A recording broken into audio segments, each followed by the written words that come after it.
আমাৰ NMOPSৰ অধ্যক্ষ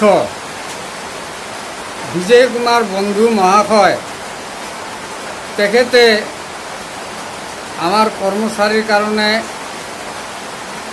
বহুত কৰি আছে।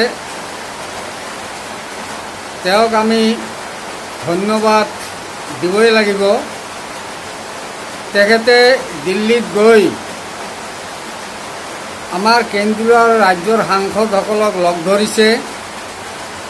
লগ ধৰি তেখেতসকলক অহা বাজেটত এই জুলাই মাহত 3 সপ্তাহত বাজেট আৰম্ভ হ'ব আৰু এই বাজেটত আমাৰ পুৰণি পেঞ্চন এইটো যেন বহাল থাকে, এইটো আমাৰ বাজেটত তোলাৰ কাৰণে অনুৰোধ কৰিছে। লগতে ৰাহুল গান্ধী মহাশয়কো লগ ধৰিছে, তেখেতৰ লগত আলোচনা বিলোচনা কৰিছে। আমি বিজয় কুমাৰ বন্ধু মহাশয়ক নিশ্চয় ধন্যবাদ দিবই লাগিব।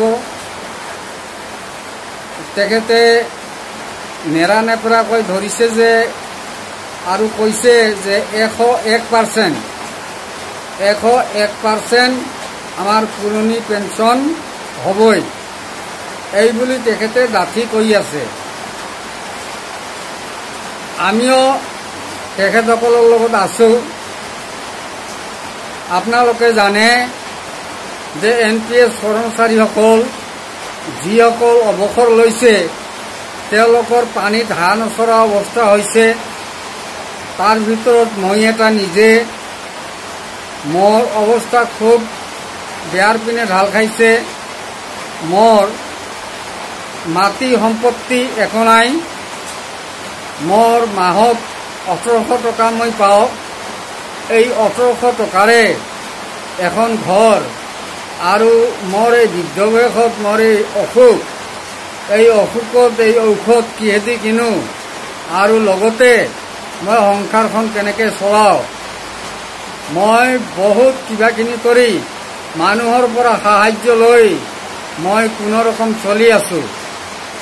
NPS এটা অভিশাপ স্বৰূপ। এই NPSে মানুহক মাৰি পেলাব। চৰকাৰে জানে যে 1200, 1000, 1800 টকা দি এখন সংসাৰ নচলে। তেওঁলোকে পুৰণি পেঞ্চন লৈ আছে। বিধায়ক আৰু সাংসদসকলে পুৰণি পেঞ্চন 4টা, 5টা লৈ আছে। তেওঁলোকে আমাৰ কথাটো এবাৰো চিন্তা কৰা নাই। এই সুযোগতে মই আমাৰ মুখ্যমন্ত্ৰী লগতে আমাৰ ভাৰতৰ প্ৰধানমন্ত্ৰী মহাশয়ক আমাৰ এই পুৰণি পেঞ্চনটো বাহাল কৰিবলৈ কৰদৰে অনুৰোধ জনালোঁ, যেন আমাক জীয়াই ৰখাৰ এটা পথ মুকলি কৰি দিয়ে। আমি আজি জীয়াই মৰি আছোঁ। আমি জীয়া আৰু মৰা একেটাই কথা। আমি কেনেকৈ জীয়াই থাকিম? এইখিনি পইচাৰে এটা জীয়াই থকা যায় নেকি? গতিকে আমি মৰি যোৱাই ভাল।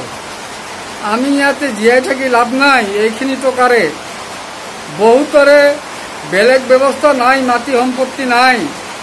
তেওঁলোকৰ মন নিচিনা অৱস্থা হৈছে। NPS ইমান এটা বেয়া বস্তু, তেওঁলোকে কিয় নুবুজে মই বুজি পোৱা নাই।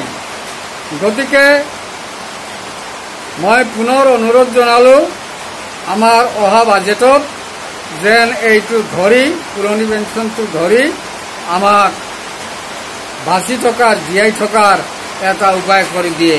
ধন্যবাদ।